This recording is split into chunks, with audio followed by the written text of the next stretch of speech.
संसद के स्पेशल सत्र और 5 राज्यों में होने वाले चुनावों पर किस तरह से विपक्षी गठबंधन से निपटने के लिए टीम बीजेपी प्लान कर रही है। क्या है उनका प्लान, देखिए। पहली बैठक संसदीय मामलों की कैबिनेट कमेटी। मीटिंग का एजेंडा संसद का स्पेशल सत्र। दूसरी मीटिंग बीजेपी की केंद्रीय चुनाव समिति। बैठक का एजेंडा राज्यों के विधानसभा चुनाव। 2 बड़े मुद्दे और 2 बड़ी बैठक। आज रक्षा मंत्री राजनाथ सिंह के घर संसदीय मामलों की कैबिनेट कमेटी की स्पेशल सत्र को लेकर अहम बैठक हुई। सरकार ने 5 दिन का स्पेशल सत्र बुलाया है। सत्र की टाइमिंग को लेकर विपक्ष ने सरकार की नीति और नीयत पर सवाल उठाए हैं। आरोप है कि संसदीय परंपराओं को ताक पर रखकर सरकार ने स्पेशल सत्र बुलाया है। ऐसा पहली बार हुआ है जब विपक्ष से विचार विमर्श किए बिना सत्र बुलाया गया है। और तो और स्पेशल सत्र का एजेंडा भी साझा नहीं किया गया है।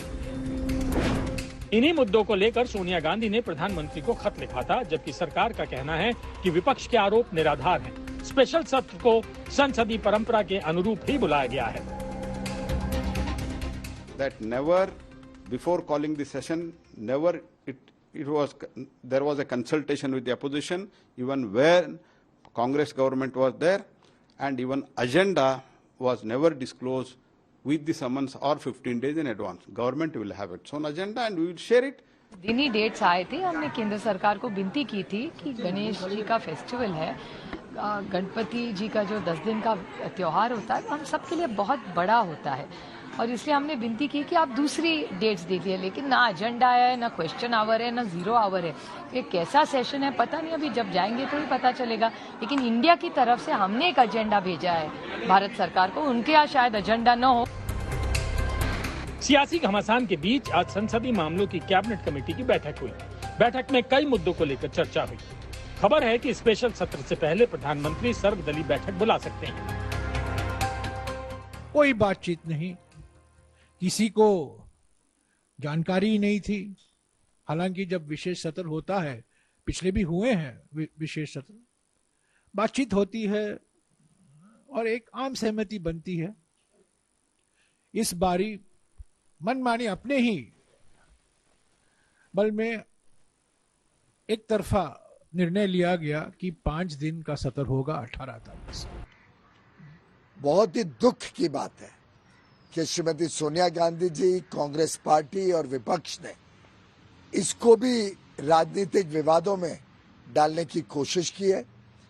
मैं समझता हूं पार्लियामेंट, हमारा संसद भारत की शान है, भारत के लोकतंत्र का मंदिर है, और उसको राजनीतिक विवादों में हमें घेरना नहीं चाहिए।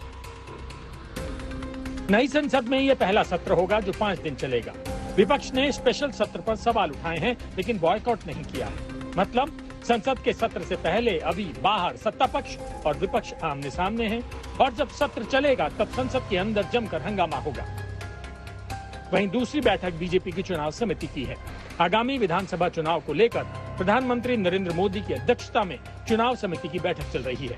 बैठक में पीएम के साथ अमित शाह, राजनाथ सिंह और जेपी नड्डा समेत बीजेपी के कई वरिष्ठ नेता शामिल हैं। सूत्रों से मिली जानकारी के मुताबिक बैठक में छत्तीसगढ़, तेलंगाना, मध्य प्रदेश, मिजोरम और राजस्थान में होने वाले चुनाव में उम्मीदवारों के नामों पर चर्चा हो रही है।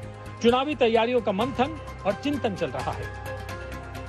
2024 से पहले राज्यों के चुनाव को सत्ता का सेमीफाइनल माना जा रहा है। हालांकि आम चुनाव को लेकर प्रधानमंत्री मोदी पहले ही भविष्यवाणी कर चुके हैं।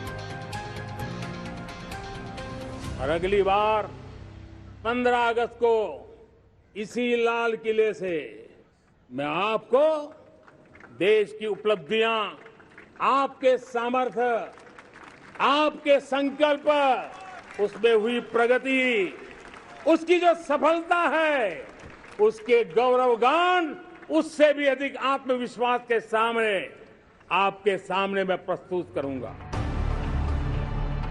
मोदी का पूरा कॉन्फिडेंस है कि 2024 में हैट्रिक लगाएंगे, लेकिन विपक्षी गठबंधन यानी इंडिया वालों को उम्मीद है कि बीजेपी की हार पक्की है। मतलब दावे दोनों तरफ हैं, लेकिन किसकी जीत होती है, ऊंट किस करवट बैठता है, ये निर्णय देश की जनता को करना है। हिमांशु मिश्रा, दिल्ली, आज तक